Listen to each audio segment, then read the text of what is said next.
Well, we're back with another Love Life podcast. I don't know what episode this is. Steve, do you have any idea what episode it is? Is it episode 357? Sure, we don't number our episodes, okay? We just give them nifty titles. iTunes makes you number your episodes. Well, it doesn't actually. I just realized it doesn't. I'm looking now. Most people's podcasts I see, it's like, podcast episode 187. They must get a sort of feeling of satisfaction knowing that they've done that many. I find it a bit intimidating seeing they've got 500 episodes. I think, well, I've missed all those. I don't want to see the numbers. I think I'll never catch up. Yeah, I'll never watch all enough. those Joe Rogan ones now.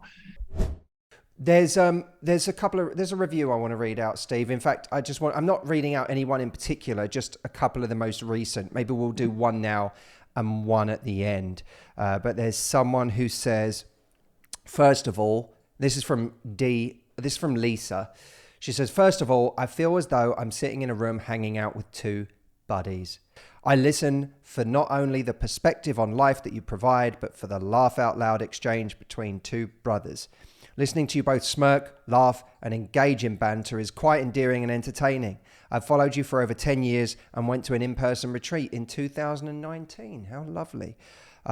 Literally, you've been instrumental in changing the course of my life. So, of course, I had to check out the podcast, and I'm so glad that I did. I enjoy the heck out of them. You give life advice through humor, empathy, and kindness. Thanks for this podcast and allowing us to laugh and be part of the conversation. Thanks also for consistently being authentic. Appreciate you both. Thank you, Lisa. That's about the loveliest review I could ever hope for. That is lovely. Thank you so much. Matt, shall I read one of our Stephen, lovely emails? Please. So we've got one from Catherine here. On one of our recent episodes, Matt, you asked people to share their epiphany they had from the episode, and we had a lot of them. So thank you so much for everyone. Right. I've got back to a bunch of your emails. There were a lot, though, because Matt said it on YouTube. So we had all the YouTube people email in as well. Whoa. Catherine says, hey, Matthew and Stephen, I just watched your video on how knowing when to leave a relationship, and it struck a chord with me so much I had to email at 7:38 a.m. when I should be getting ready for work.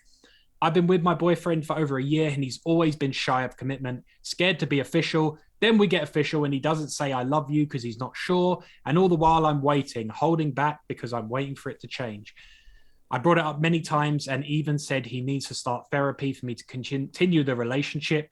He has grief from losing a parent, which he never addressed. But he says yes, and then never attempts to even Google a forum or anything. Like Stephen said, I'm doing all the work. He's great when I'm upset and really supportive and obviously cares, but I'm realizing that's basic stuff now. It really hit me as soon as I saw the title and you said most people stay longer than they should. But when you said I'm the person complaining about old news, I felt that, and my friends would agree. I plan to have a chat with him tonight because I can't spend the rest of this relationship or my life clinging on to the hope of what it could be if he changes. Thank you for always providing such helpful and supportive videos. You got me through a breakup back in 2018, and you still continue to give me the talking to I need to build me up and support me. Take care, Kat. Kat, thank you so much. I'd love to hear how that conversation went. Email us again and let us know how the conversation went when you had it. Did anything change this time? Was there anything different about the way you had the conversation this time? Did you listen differently this time? Have you done anything different as a result? I'd be curious to know. And isn't it funny, Steve, that idea that, there's things she's appreciating about him she's recognizing should just be par for the course. The things that she's like, oh, he cares, or he this, or he that. Well, I can't remember what exactly she said were his great qualities, but she's come to realize those are just, that's,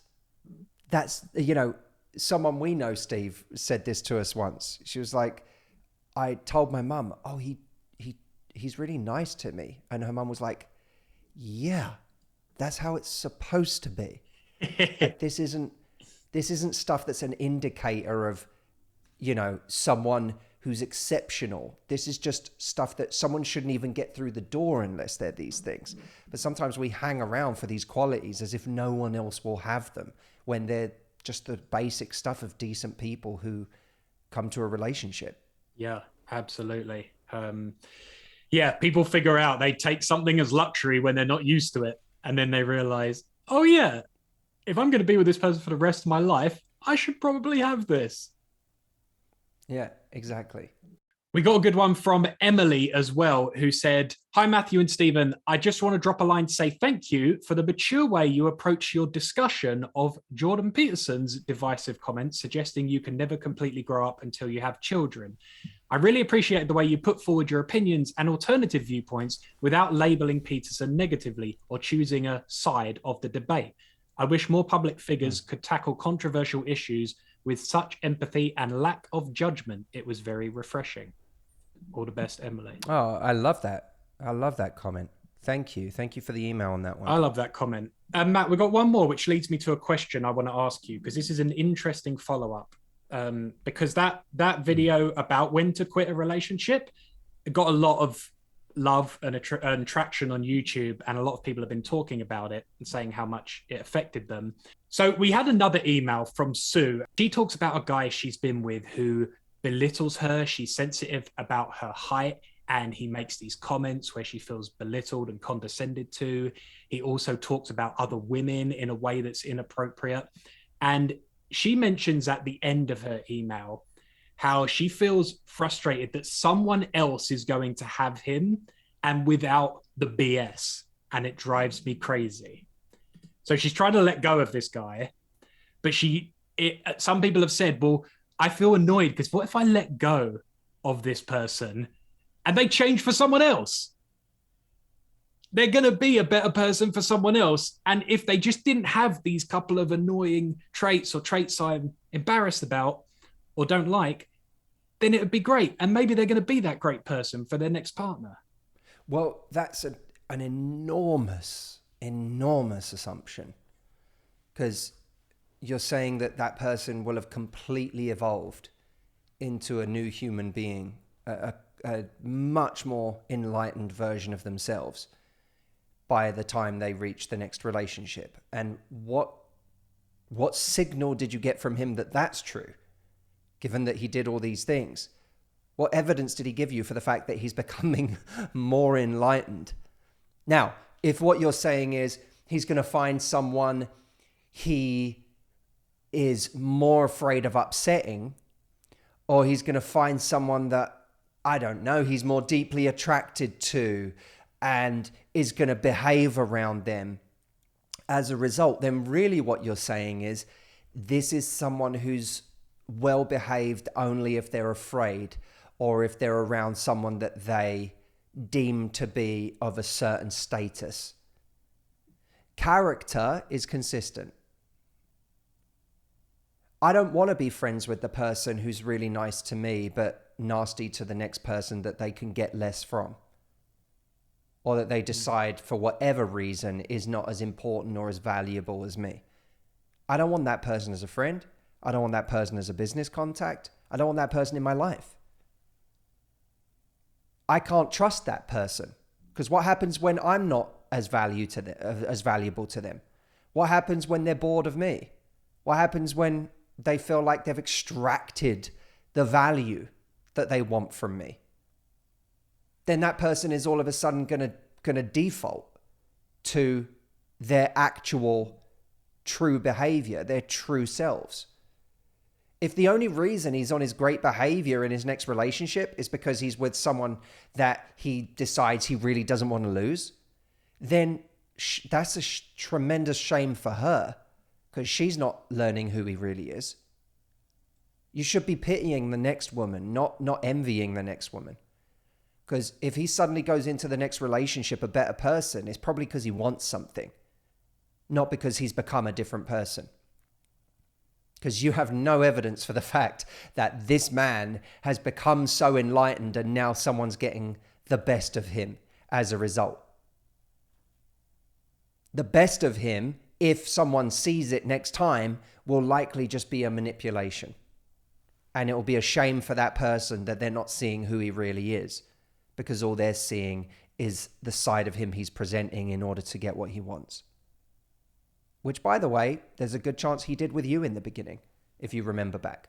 There's a good chance that some of those things you saw some of the more positive sides of him, you saw in the beginning when he was trying to get something. The rest was what you saw when he was being who he really is.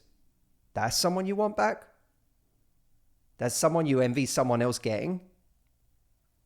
That's not logic talking.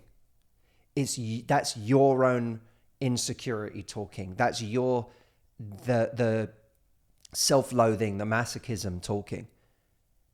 That's saying, I'm so awful that I just brought out the worst in this person. But when he meets someone who's not awful, they're all of a sudden going to get a wonderful person. And that's just untrue. You can not be right for someone.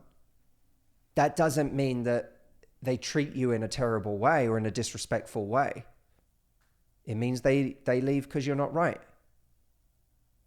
But your insecurity is telling you that somewhere along the way, you either deserved that behavior or, he was like that around you because you weren't good enough.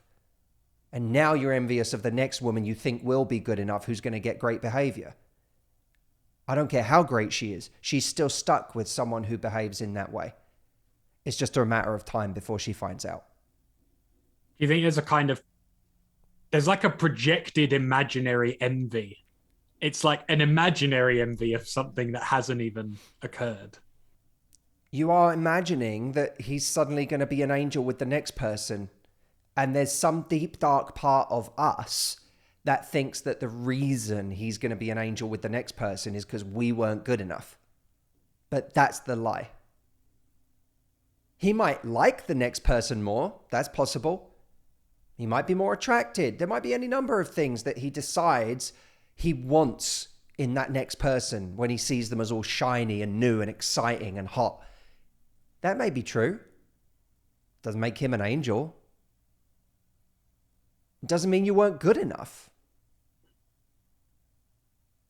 It means you had someone in front of you who treated you poorly and disrespectfully, which is about them, not you. And you overvalued them in spite of all that and are still overvaluing them now. And like you said, Steve, you're valuing some imaginary version of them. It's a complete hypothetical situation where you're imagining him and this other imaginary person being wonderful in this wonderful, glowing, beautiful relationship full of kindness and empathy and compassion and sensitivity. My God, there'd be one hell of a transformation if that's the man you described. Yeah. It's so much. It makes me think how much, looking at some of these replies, talking about, we talk about your why. This is one thing we've talked about on the retreat. A big part of the retreat, we talk about, your why. And so much of when people's why is just fear, it always leads to thinking small. It always leads to these protective decisions that lead to us like, I'm fear being alone. I can't break up because what if I don't find anyone else? What if I break up and he turns out to have been the perfect man and I was an idiot? And there's so much of like putting yourself in check with, I'm scared of this, and your result becomes inertia. It just becomes, just close up, stay the same. I could make a bad move here, so I'll do nothing. I'll just sit in this situation. And I feel like the flip is when you start leading, and there's not like a non-corny way to say this, but it's almost like, your decisions have to be about like, what's the loving move next? Like, what's the move that shows the most faith in myself, the most self-love, the most belief in my ability to, get what I need ultimately. But I feel like that's just something we easily forget. Because we make the God to us is the keeping of this relationship. That becomes the God that we worship. That becomes the outcome that we live to create, is that we keep this person that we love. We keep this person that we think highly of, and we'll do anything to keep that person. And in the meantime, we run roughshod over all of our standards and all of the things that are important to us, our own needs, the kind of relationship we actually want to be in. All of these things become secondary to keeping someone. And it's look, Steve, this is not an easy switch to make, because we have to, it actually requires some faith. It requires some faith that if I make my outcome the standard that I would like to have for the relationship, instead of having the outcome be keep this person at any cost, then the standard is what I'm using to define my success. And it not only makes you more attractive, you have to have faith that actually living by that standard of what a truly beautiful relationship is to you is going to be more attractive, is going to make you stand out more. And that a relationship that can't be a beautiful relationship by your standards isn't worth keeping. You have to have faith that it's actually better to let go of something that cannot coexist with your vision of a beautiful relationship.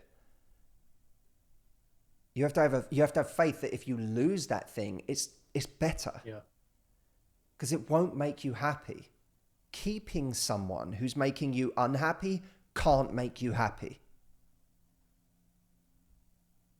And that's the illusion. The illusion is, this person's not making me happy, but I really love them. And if I can just keep them, I'll be happy. And it doesn't work like that, because it's not working like that right now. You're already unhappy. You already feel bad. Your confidence is eroded. Your anxiety is in fifth gear. Your feelings of being mad at yourself or not respecting yourself because you don't actually voice your needs are going through the roof. Keeping someone who's making you unhappy can't make you happy just because you keep them. And so the new God in your life has to be your standard. And I don't mean your standard in terms of what I will and won't put up with. I mean your standard for love. Your standard for beauty. Your standard for a kind and lovely relationship of teamwork and communication. That has to be the new outcome that we work towards and live to. And that's the thing that ultimately is going to, A, give us the best possible shot at creating the relationship we want with a person, or B, allow us to let go because we're honest with ourselves that this thing really isn't making us happy.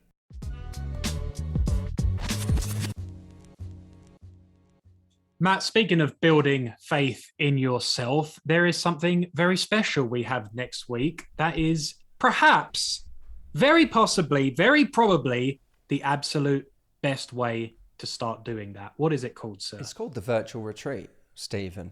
Dear Stephen. The virtual retreat, for anyone who doesn't know, is going on next weekend from the 24th to the 26th of September. Or you might be listening to this late and it's already happened, in which case, sad. But if you are listening to this in time, there's still time Registration closes on September the 19th. So join us on the virtual retreat by going to mhvirtualretreat.com to go sign up to our 3-day life transformation event. I cannot stress this enough, guys. Our stuff does not work itself out. Time does not heal all. Action can heal all. If we actually put energy and attention to our demons, our insecurities, the things holding us back in life, our lack of decision, our inability to take action on certain things that would make a huge difference if we did. These things don't just change on their own. We have to actually apply energy there. Most people go to their graves with all of the same hang-ups, all of the same insecurities, all of the same obstacles in their life. And if we want to live more peaceful, more happy lives, we've got to get in there and do the work. And that's what this program is about. So go to mhvirtualretreat.com to book an appointment with one of my team to talk about the program. And by the way, for anyone who wants to be an ongoing member of our Love Life Club, this is the place where I answer questions. Stephen and I coach people live. We bring people on video. We have an audience who sits there and watches us coach people. You can send in your questions, and it doesn't have to be about dating. It can be about your life in general. But if you want to be a part of this Love Life Club, go to askmh.com. If you go there, you have a chance to ask your question, and that could be answered on one of the upcoming webinars. You'll also get a chance to join us for a 14-day free trial to the Love Life membership. That's all for now. Stephen, thank you so much for another episode of Love Life. Thank you, all of you, for listening. We appreciate you. Very much. And keep those emails coming. podcast@matthewhussey.com if you want to get in touch with the show. And we will do our best to read as many out as we can, get back to some, build this little community we've got here. But I really appreciate all the lovely comments we get in the emails. Really, really means a lot. And we do read all of them. Matthew boy, I'm going to go and probably watch some more movie trailers now. Maybe an actual movie itself. And come and talk about it on here. Because that's what you do in 2021. What do you do in 2021? Wait, are we not still in lockdown? Because I thought, are we actually allowed out of house now? Because I haven't left yet. Right, exactly. I think it's time you left the house. Oh God, we can leave. Go, Steve. Oh, run, Stephen. I better tell the mail. I better get that mail. Thank you, everyone. We'll see you real soon. Bye-bye. I see the blog sites. Whoopie whoop got a new wife. Shorty got a new boo. Yeah, love beautiful.